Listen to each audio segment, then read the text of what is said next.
Bismillahirrahmanirrahim. Assalamualaikum warahmatullahi wabarakatuh. Alhamdulillahirabbil alamin wal aqibatu lil muttaqin wala udwana illa 'alal zalimin. Asyhadu an la ilaha illallah wahdahu la syarikalah wa asyhadu anna sayyidana Muhammadan abduhu wa rasuluh wa la nabiyya ba'dah. Allahumma fashalli wa sallim ala hadan nabiyil karim wa ala alihi wa ashabihi ajma'in. Amma ba'du. Bapak sekalian yang dimuliakan oleh Allah Subhanahu wa taala. Tadi waktu sholat atau setelah sholat ya mungkin ya, ada masih terdengar di belakang itu yang huainya itu disuarakan, tarik gitu. Padahal dulu kita pernah belajar bahwasanya kata Rasulullah SAW, idza tasa'aba ahadukum, kalau seseorang di antara kalian menguap itu tahan sebisa mungkin. Tahan sebisa mungkin. Falyumsikhu sebisa mungkin. Huai. Apa bahasa menguap ya? Huai. Karena di saat dia huainya bersuara, dohika minhu syaiton, itu setan tertawa. Mentertawakan dia. Pas kita huai, setan tertawa. Jadi tahan sebisa mungkin. Kalau sudah ditahan sebisa mungkin masih keluar, itu lain masalah. Lain cerita ya. Ini kadang diloskan gitu. Wah. Sabar indit. Tadi pas setelah sholat ya. Ya. Ya siapapun lah itu ya. Jadi itu tidak sesuai dengan adab mufrad yang dibahas dalam kajian-kajian kita. Jadi kalau kita menguap atau huai, tahan sebisa mungkin. Tuh itu. Suaranya. Jadi jangan bersuara. Yang kedua, falyado yadaihi, letakkan tangannya di mulutnya itu. Gitu. Ditahan baik dengan ini atau dengan ini. Letakkan tangannya. Dan yang ketiga, kalau dia sampai tidak menutup tangannya, dakhala alaihi syaitan. Itu setan masuk ke dalam dirinya. Jadi kalau kita bersuara, setan mentertawakan. Kalau kita tidak menutup, setan masuk. Ya? Ya, katerei jurigna gitu. Jadi orang yang huai dan tidak tutup mulut itu neleg jurig berarti. Nya kadinya nama jagoan sih neleg jurig gini.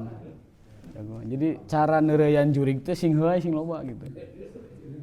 Tapi secara adab ini. Nah, para orang tua kita dulu mengajarkan nutup tangannya begini kan, supaya nanti ini tidak dipakai untuk bersalaman sama orang gitu. Namun di hadis itu tidak dijelaskan spesifik apakah begini atau begini. Yang penting apa? Falyado yadahu, letakkan tangannya di bagian mulutnya itu. Letakkan tangannya. Tidak jelaskan kanan kirinya, tidak jelaskan telapak atau punggung tangannya. Yang penting letakkan tangan di. Zaman Covid kita dianjurkan begini kan, huai atau batuk atau sendawa itu begini, ke siku. Karena apa? Karena tangan nanti banyak digunakan.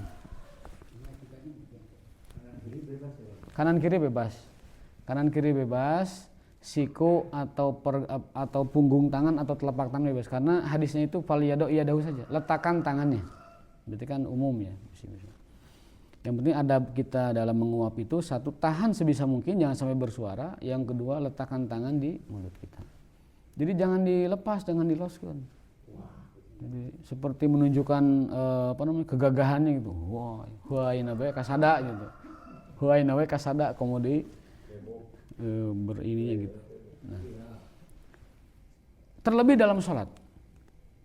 Bahkan dalam sholat itu kata Nabi SAW, kalian itu ketika sedang sholat, itu sedang di hadapan Tuhan kalian.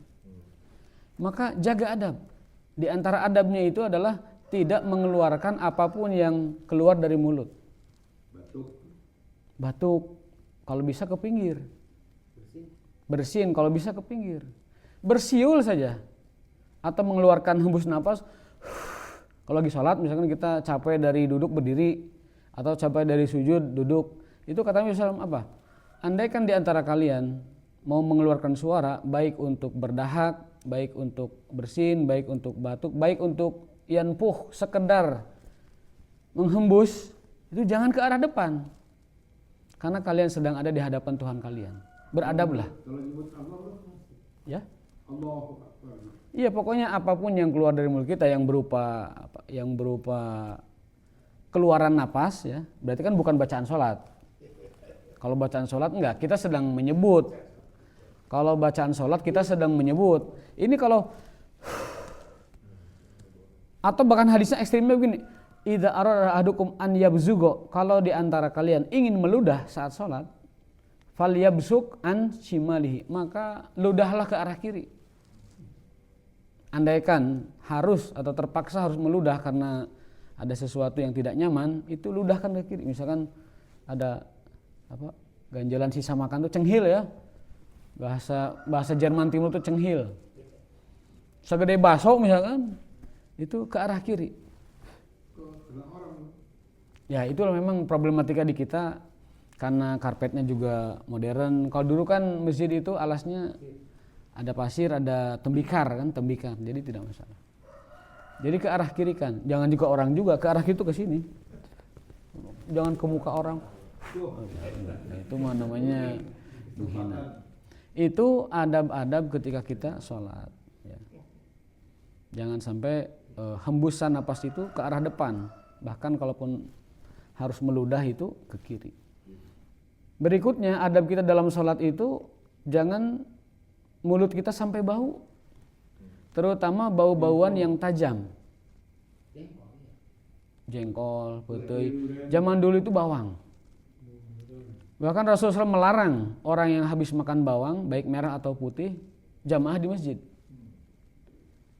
Man akala sauman au basolan, barang siapa yang makan bawang putih, bawang merah, fala yaqrabana masjidana, jangan mendekati masjid kami. Artinya jangan berjamaah.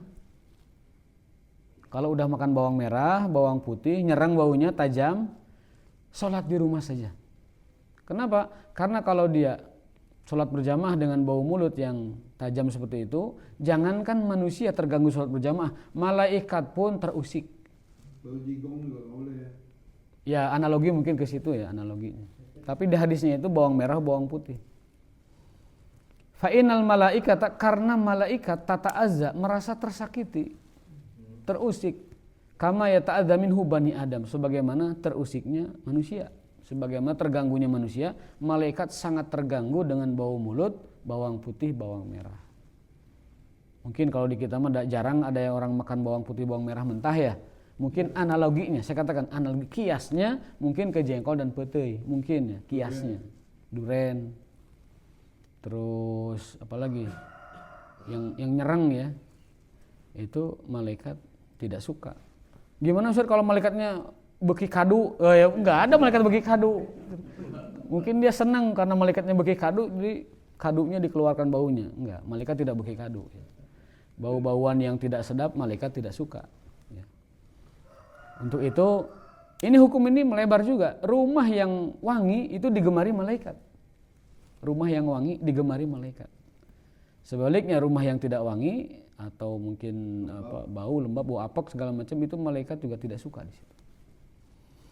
Itulah mengapa dulu kata kiai-kiai kita di kampung itu kalau sampai pakaian ditumpuk ngegarantung tidak segera di shift gitu, itu karena menimbulkan bau, itu malaikat jadi nggak betah di situ. Wastafel yang numpuk itu cucian piring yang banyak itu dibiarkan semalam 2 malam. Dengan pemahaman hadis tadi itu dapat diartikan bahwa mereka pun tidak suka. Yang suka malah di situ para jin. Kalau ada cucian piring numpuk itu jin yang suka di situ. Apalagi ada hadis jin itu senangnya makan sisa manusia kan, tulang-tulangan dan lain sebagainya. Ya. Bersih dan wangi. Jadi bersih. Kalau kata Umar bin Khattab, ratibu au nazifu buyutakum. Ratibu itu apa? Rapihkan rumah kalian. Kata Umar bin Khattab, rapihkan rumah kalian. Karena malaikat itu suka apabila rumah itu wangi dan tidak suka apabila rumah itu bau. Nah, kembali ke hukum sholat tadi, maka yang menguap atau yang membuang kotoran di mulut atau yang bersiul atau yang menghembuskan nafas, bukan bacaan doa, atau yang batuk atau yang bersin arahkan ke sebelah kiri. Itu adabnya begitu. Jangan sampai dikedepankan, karena kalau ke depan itu kalian sedang berhadapan dengan Allah. Allah ada di hadapan kita. Jadi sedang munajat kepada Allah. Dijaga adabnya supaya dapat itu sholatnya secara sempurna. Baik, hari ini kita akan mengkaji tafsir dari Al-Baqarah ayat 200 dan 201. Mundur sedikit dari yang kemarin ya. A'udzubillahi minasyaitonirrajim. Saya langsung bacakan ayatnya. Faminan nasi may yaqulu rabbana atina fid dunya hasanah wa ma lahu fil akhirati min khalaq. Wa minhum may yaqulu rabbana atina fid dunya hasanah wa fil akhirati hasanah wa qina adzabannar. Kalau kita baca tafsirnya, itu zaman dulu orang-orang yang melaksanakan ibadah haji, karena haji ini kan syariat Nabi Ibrahim, dilanjutkan oleh keturunannya, termasuk juga orang Mekah, orang Quraisy ya. Itu melestarikan syariat Ibrahim dengan ibadah haji itu. Meskipun orang-orang Quraisy itu mengimprovisasi pelaksanaan ibadah haji. Contohnya tidak berpakaian, tawafnya telanjang. Contohnya juga bukan talbiyah labbaik Allahumma labbaik, tapi tepuk tangan, tasfik, wa tasdiyah, teriak-teriak gitu. Tapi bukan talbiyah. Nah itu pas di Arafah, jemaah haji yang tadi yang orang-orang Mekah, orang-orang jahiliyah itu, orang Quraisy itu kalau berdoa mereka itu Rabbana atina fid dunya hasanah saja, wa ma lahu fil akhirati min khalaq. Jadi mereka itu kalau dalam berdoa yang diminta itu cuma urusan dunia saja. Tah, lamun orang mengamalkan hal seperti itu, kalau dalam doa hanya minta urusan dunia saja, maka itu menyamai doanya orang-orang sebelum Islam. Dalam asbabun nuzul yang saya baca di versi lain, itu ternyata itu juga diamalkan oleh beberapa orang yang belum mantap dalam Islamnya gitu. Setelah selesai wukuf, setelah selesai manasik, di dalam doa yang terdengar itu Rabbana atina fid dunya hasanah tanpa menyebut wa fil akhirati hasanah. Maka ditegur oleh Allah di ayat berikutnya 201. Baru wa minhum may yaqulu Rabbana atina fid dunya hasanah wa fil akhirati hasanah wa qina adzabannar.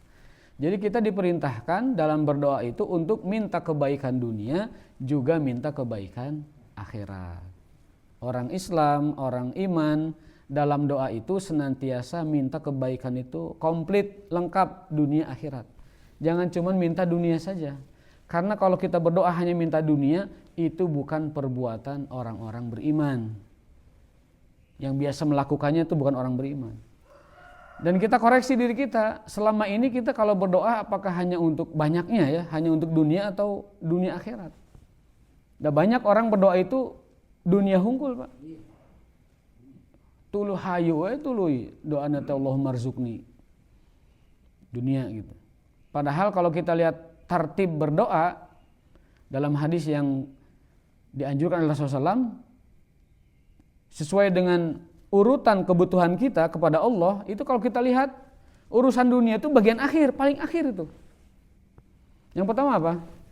Dalam satu hadis, selain hadis doa antara dua sujud ya, Allahumma gfirli warhamni wahdini wa'afini, baru yang kelima warzuqni. Jadi permohonan atau doa kita kepada Allah dalam urusan dunia itu permintaan terakhir. 4 yang pertamanya itu akhirat mintanya. Karena orang mah doa teh ngabsen teh dunia hungkul, Pak. Allahumma rzuqni avanza, Allahumma rzuqni jabatan, Allahumma rzuqni kadis, Allahumma rzuqni segala macam lah. Kita ngabsen kebutuhan itu dunia. Padahal Nabi mengajarkan doa tentang dunia itu bagian kelima dari 4 kebutuhan kita kepada Allah. Yang pertama, kita butuh dari Allah itu ampunan, Allahumma gfirli. Yang kedua, warhamni, kita butuh kepada Allah itu rahmat Allah. Yang pertama adalah ampunan, yang kedua setelah itu adalah rahmat, Yang ketiga hidayah, wahdini, minta hidayah, minta ditunjukin jalan yang benar. Yang keempat, wa'afini, minta afiat. Minta apa? Kesehatan. Keafiatan. Baik afiat badan maupun afiat jiwa. Atau afiat akal, kita minta afiat. Baru yang kelima, minta rezeki, minta harta, tuh yang kelima. Itu tartib dan urutan kita minta kepada Allah Subhanahu wa taala. Satu adabnya begitu, dan memang kebutuhan kita juga begitu urutannya seharusnya. Wajburni itu gantikan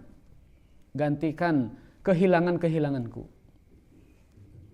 Kehilangan ilmu, kehilangan harta, kehilangan jiwa, kehilangan rasa, kehilangan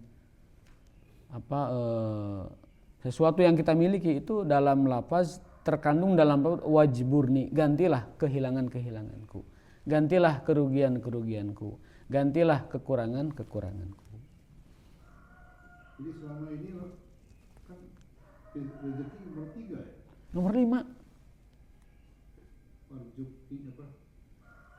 Dalam antara dua sujud memang sedikit berbeda redaksinya. Tapi dalam hadis lain yang kita disuruh berdoa kepada Allah, Rasulullah SAW bersabda, kalau kalian berdoa pastikan 5 ini.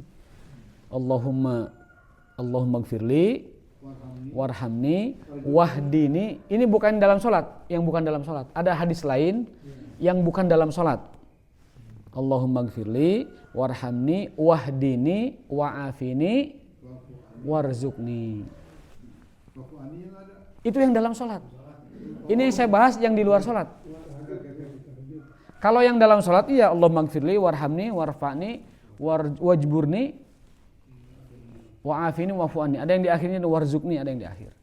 Makanya yang sedang saya bahas itu bukan doa antara dua sujud. Ya.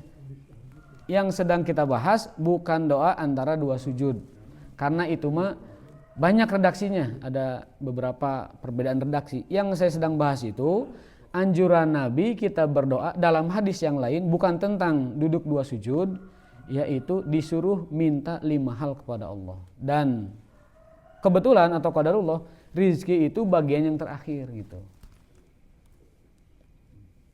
Jadi jangan bingung memahaminya. Karena beda redaksi. Karena yang saya sedang bahas itu doa dari Rasul untuk kita panjatkan, kita mintakan dalam berbagai kesempatan, bukan di sholat. Kalau di sholat sudah ada bakunya tadi, lebih pilih warhamni, warfa'ni, wajibuni dan seterusnya. Kalau yang ini di luar sholat. Itu urutan kebutuhan kita. Yang pertama adalah minta ampun kepada Allah, karena itu sesuatu yang paling kita butuhkan dari Allah. Dan manusama sakumaha soleh nage hampuraeun. Manusia itu sesoleh apapun hampuraeun, atau apa? Pikarunyaeun lah. Sesoleh apapun dia.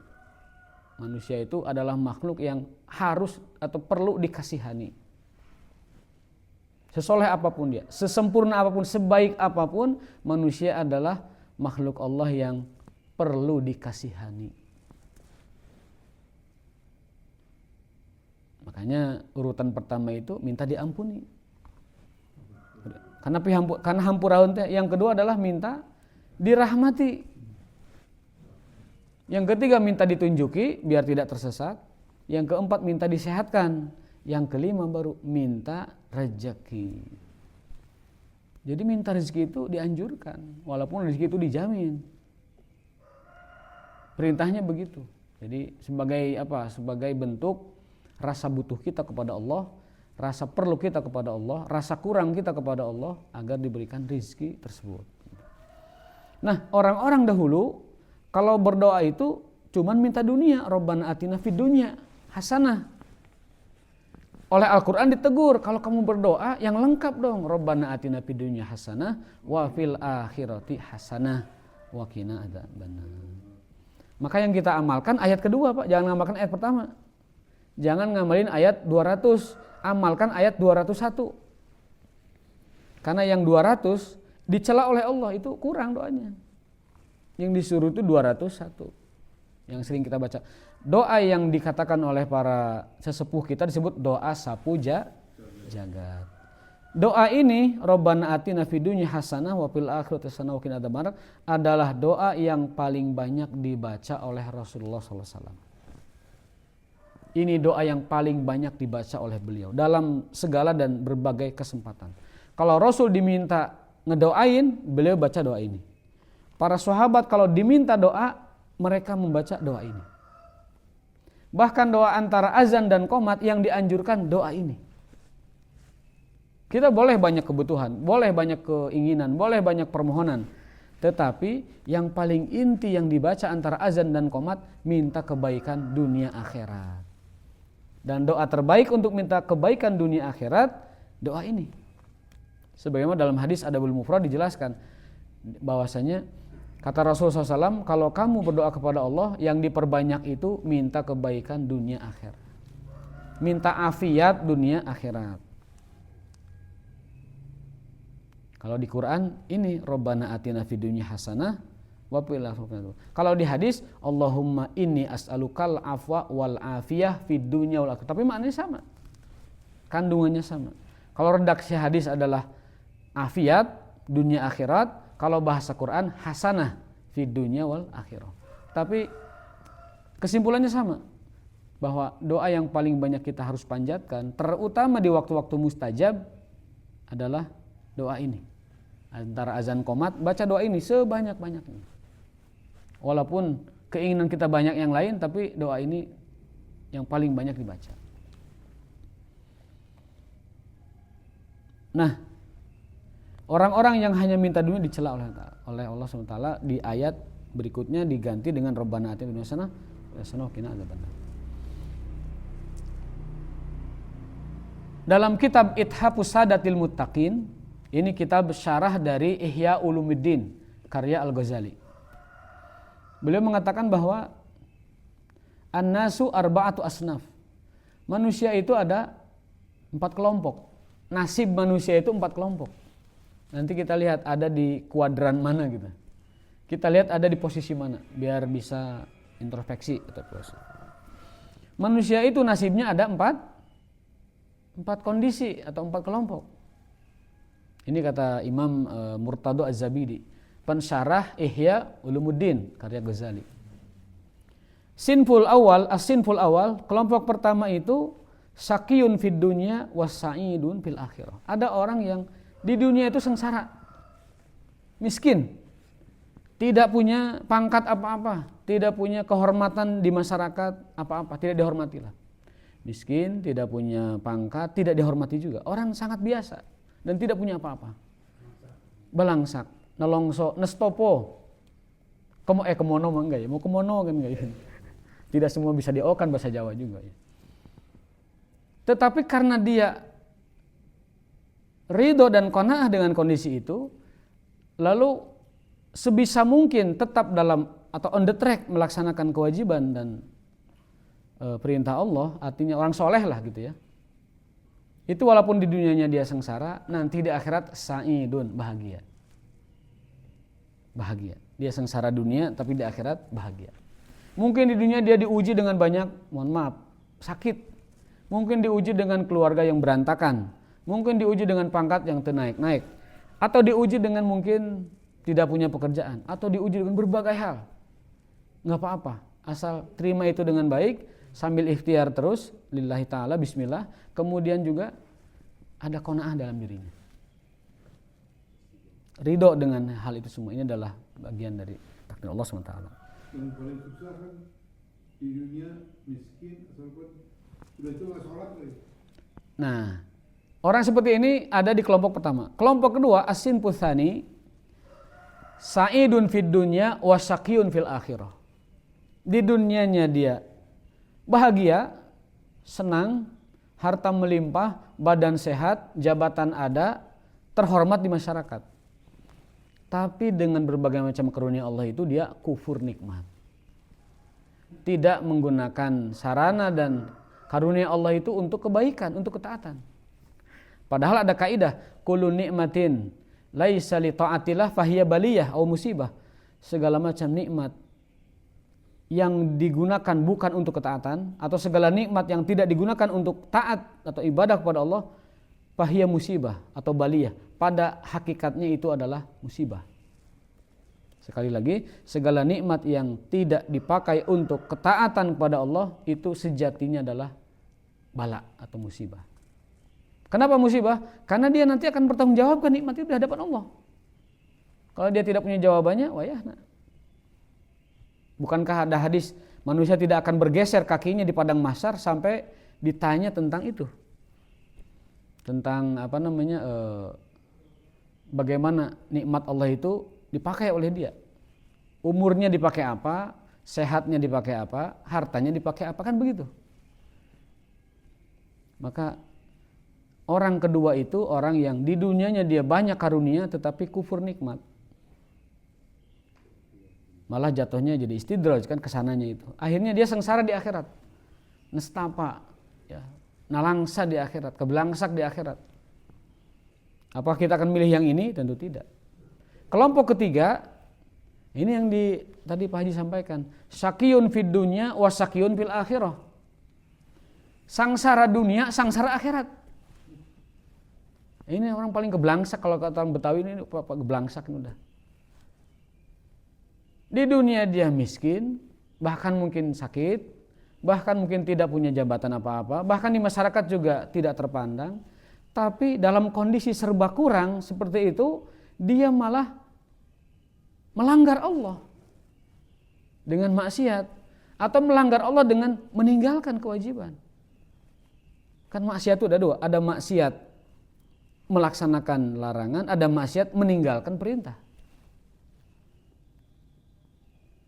Ada maksiat melanggar larangan, ada maksiat meninggalkan perintah. Dan ternyata maksiat meninggalkan perintah lebih besar dosanya, lebih berat bobotnya dari maksiat meninggalkan larangan.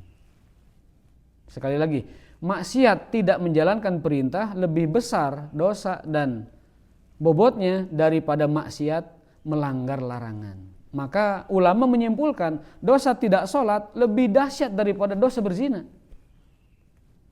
Dosa tidak sholat lebih besar daripada dosa minum khamr. Dosa tidak sholat lebih besar dari dosa korupsi. Tidak sholat, ya. Karena kaidahnya itu, tidak taat perintah lebih besar bobot dan dosanya daripada melanggar larangan. Kisah paling menarik, kisah tentang Adam dan Iblis. Adam alaihissalam kesalahannya adalah melanggar larangan, ya kan? Adam, kamu jangan dekati pohon itu. Larangan itu dilanggar. Hukumannya hanya dipindahkan dari surga ke dunia. Hanya dipindahkan dari surga ke dunia. Artinya memang turun grade-nya, dari surga ke dunia itu turun grade-nya. Tetapi ya masih ada mendingnya lah turunnya ke dunia. Iblis dosanya menolak perintah. Yaitu ketika Allah merintahkan an yasjudu li Adam, untuk sujud kepada Adam. Sujudnya sujud penghormatan, bukan sujud ibadah ketundukan, bukan. Sujud penghormatan, Allah telah menciptakan Adam, kan begitu. Tapi iblis menolak perintah. Apa hukumannya? Dikutuk, diusir, dijanjikan neraka jahanam selama-lamanya, dan dilaknat sampai abadi. Bayangkan coba, hukuman iblis begitu berat dibanding dengan hukuman Adam. Adam melanggar larangan, cuma dipindahin ke dunia. Iblis menolak perintah, hukumannya bertubi-tubi. Dilaknat, dimurkai, dijauhkan dari Allah Ta'ala, dan nanti di akhirat akan dihukum di jahanam selama-lamanya. Nah, kembali ke tema kita bahwa orang ketiga atau kuadran ketiga manusia itu adalah yang sangsara dunia, sangsara akhirat. Gambaran sederhananya, teu salat, jaba miskin. Sangsara, jaba teu puasa. Nah, itu gambar sederhana. Udah mah miskin, udah mah bukan apa-apa, TRT acan lah. Tidak punya jabatan apa-apa sama sekali. Dia sangsara. Maka Nabi menjelaskan orang-orang seperti ini sebagai pemilik dosa-dosa yang sangat besar atau dilipat gandakan dosanya. Satu, pemimpin yang zalim itu dosanya dilipat gandakan. Yang kedua, orang tua atau aki-aki atau bapak-bapak yang berzina. Yang ketiga, orang miskin tapi takabur, itu dosanya dilipat gandakan. Kalau orang kaya takabur, masih ada yang ditakaburinya. Gua punya. Kalau ada orang penguasa takabur, masih adalah yang ditakaburinya. Kalau ada orang terhormat takabur, ini miskin takabur, maka dosanya gede banget dan dilipat gandakan. Bahasa hadis itu ailun mustakbir atau ail mutakabir.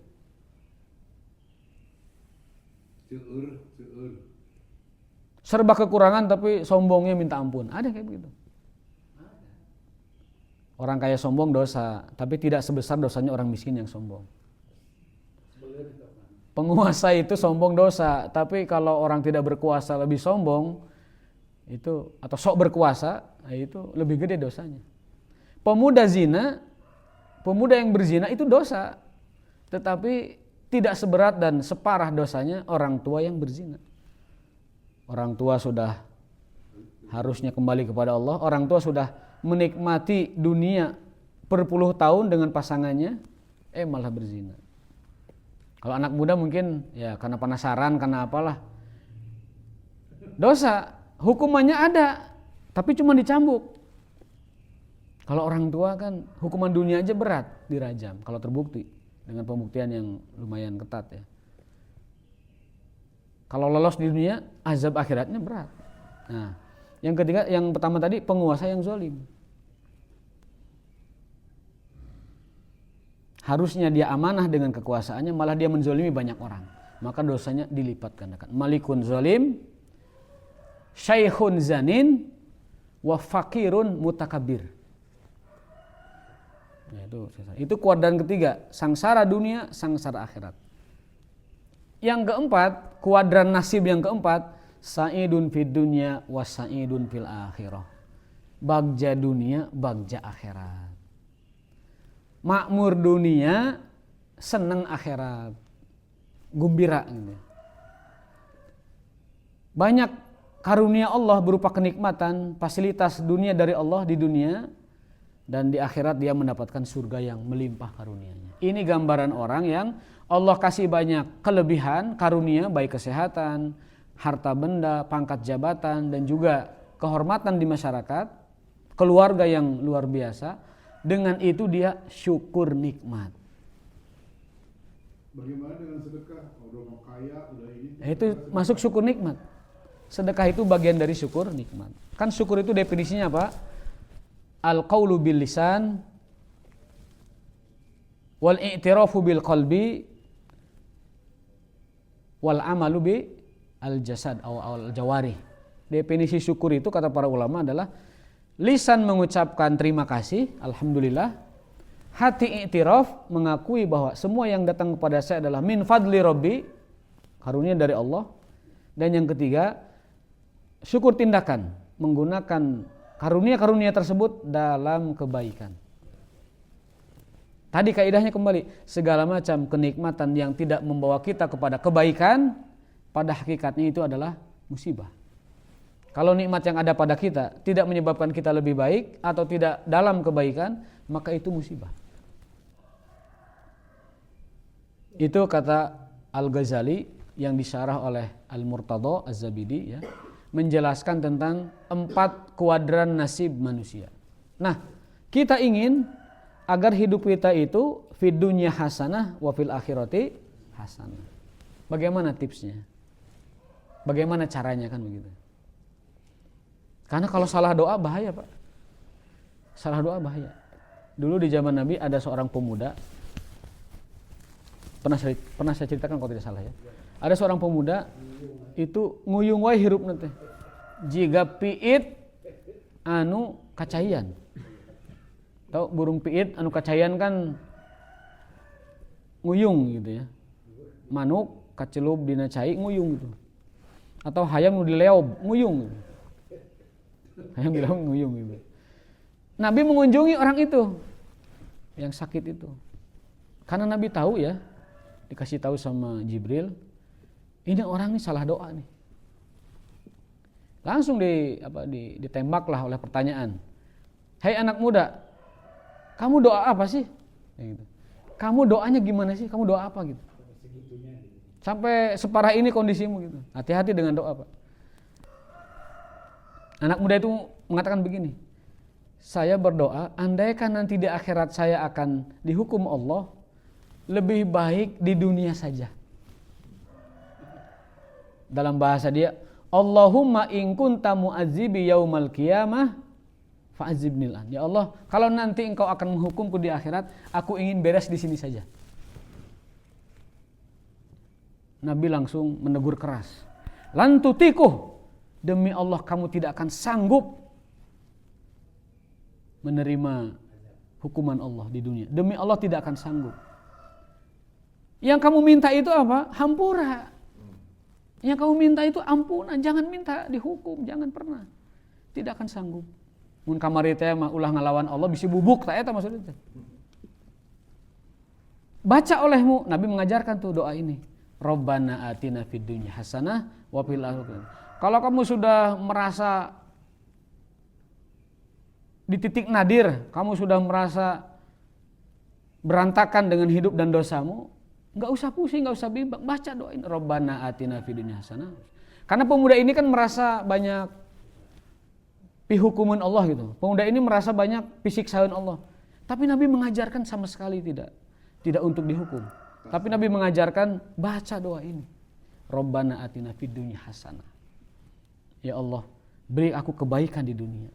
Perbaiki duniaku. Wa fil akhirati hasanah, dan berikan aku kebaikan di akhirat. Artinya masukkan aku kepada golongan orang-orang yang baik di sisimu. Wa qina adzaban, ditegaskan wa qina adzabannar. Dan jauhkan aku dari azab neraka. Minta kebaikan dunia, minta kebaikan akhirat, jauhkan dari neraka. Itu artinya minta di dunia itu sehat walafiat, baik-baik saja, walastra, pangestu, segala rupa pokoknya, jag-jag waringkas. Minta di akhirat itu dimasukkan ke surga dan dijauhkan dari neraka. Doa ini sangat dahsyat. Dalam sebuah hadis bukan barang siapa yang membaca doa ini Rabbana atina, dia telah meminta seluruh kebaikan dunia dan seluruh kebaikan akhirat. Ya, sapu jagat. Seluruh yang dia butuhkan di dunia sudah terwakili oleh doa ini, dan seluruh yang dia inginkan di akhirat sudah terwakili doa ini. Maka pas kalau orang dulu kita menyebut sapu jagat itu pas banget. Karena hadisnya begitu, yang doa ini dia telah mewakilkan seluruh kebutuhannya. Khairaini dunya wal akhirah, dua kebaikannya, dunia dan akhirat. Nah, sebelum kita tutup, apa tipsnya supaya kita bisa meraih dua kebaikan itu? Saya kutipkan dari tafsir Al-Qurtubi. Imam Qurtubi menyebutkan bahwa agar orang bisa meraih hasanatain, dua kebaikan, atau hasanain, dua kebaikan ini, langkah pertama adalah takwa Allah. Bertakwa kepada Allah. Artinya apa? Punya rasa takut, kasihan ke Allah. Supaya itu menjadi kendali dan rem bagi dia ketika dia menolak perintah Allah atau melanggar larangan Allah. Harus punya jiwa yang takwa. Jiwa yang selalu takut kepada Allah. Jiwa yang selalu merasa diawasi Allah. Jiwa yang selalu merasa sieun ke Allah. Itu yang pertama. Kalau ini ditanamkan pada diri kita masing-masing semuanya, itu perbuatan-perbuatan melawan hukum itu nggak akan ada, Pak. Yang takut sama Allah ya. Kalau takut sama atasan teu aya bisa ngalanggar. Tapi takut sama Allah nggak akan terjadi. Kan ada kisahnya. Anak muda ditilang ke polisi. Kenapa kamu melanggar itu lampu merah, kamu lewat? Jawabannya apa? Muhun Pak, tadi mah teu aya bapak. Makanya saya menerobos lampu merah. Pami aya bapak mah abi moal nerobos gitu. Berarti itu ketaatan karena pimpinan. Nah, kalau kita takwa Allah, takwa itu diadopsi bahasa Indonesia jadi takut. Dari kata ittaqo, takwa, takut. Atau taki-taki, jaga-jaga. Yang kedua, memiliki jiwa yang qanaah. Jiwa yang qanaah itu jiwa yang menerima, jiwa yang ridho dengan pemberian Allah Subhanahu wa taala, baik banyak atau sedikit. Qanaahnya orang yang banyak itu dengan syukur, sedekah, bantu. Qanaahnya orang yang sedikit sabar, ridho. Makanya dua-duanya baik. Allah tidak mencela orang itu miskin atau kaya. Yang Allah cela itu orang ikhtiar atau tidak. Yang Allah cela itu orang ikhtiarnya maksimal atau tidak. Bukan kaya dan miskin. Seperti dulu kita kalau main bola ya di SD itu guru kita dulu nggak marahin kalau kita kalah sama tim lain itu. Tapi kalau kita mainnya malas-malasan, marah itu Pak Guru itu. Maneh nendang wege, caleuy, carekan itu. Tapi kalah nggak pernah dimasalahin sama pelatih kita. Nggak apa-apa, kalah biasa. Berarti orang yang menang itu levelnya mungkin di atas kita, gitu. Atau dia strateginya lebih baik. Tapi kalau mainnya sudah nggak karu-karuan, itu dimarahin kita. Maka Allah pun walillahil masalul a'la, ini bukan untuk perbandingan. Allah pun akan mengumpat dan marah orang yang tidak ikhtiar. Bukan orang yang dalam ikhtiarnya dapat sekian atau dalam ikhtiarnya dapat sekian, gitu. Yang ketiga adalah al-amalus soleh, dengan amal soleh. Baik amal soleh yang hubungannya dengan Allah, hablum minallah, berupa ibadah-ibadah itu, atau amal soleh yang dengan manusia, hablum minannas, berupa kebaikan manusia, gitu. Dengan adab, dengan akhlak, dengan kelembutan, dengan membantu dan sebagainya. Nah, itu 3 kunci kata Imam Qurtubi untuk memperoleh hasanataini dunya wal akhirah. Itu dengan cara itu. Taqwallah, yang kedua adalah qanaah, yang ketiga adalah amal soleh. Sebagai penutup, ada sebuah hadis Rasul bersabda, man razaqallahu, barang siapa yang Allah kasih qanaah, wa ruziqa kifafan, dan diberi kecukupan, dan dia muslim, ya, maka itu adalah seberuntung-beruntungnya manusia. Qad aflaha man aslama, sungguh beruntung orang yang Islam. Wa qanna'ahullah, dan diberikan qanaah, kemudian wa ruziqa kifafan, dan diberikan kecukupan. Cukup, qanaah, dan juga dalam keadaan muslim atau Islam. Itu adalah orang yang paling beruntung di dunia. Dikasih rezeki, dikasih qanaah dalam keadaan Islam. Luar biasa. Mudah-mudahan ini menjadi renungan kita dari ayat Al-Baqarah 221, supaya kita lebih rajin lagi minta kepada Allah kebaikan dunia dan kebaikan akhirat. Jangan sampai membatasi dunia itu atau membatasi doa itu hanya dalam untuk kebaikan dunia saja. Hadanallahu wa iyyakum ajmain wa barakallahu fikum. Terima kasih dan mohon atas semuanya. Assalamualaikum warahmatullahi wabarakatuh. Subhanallah.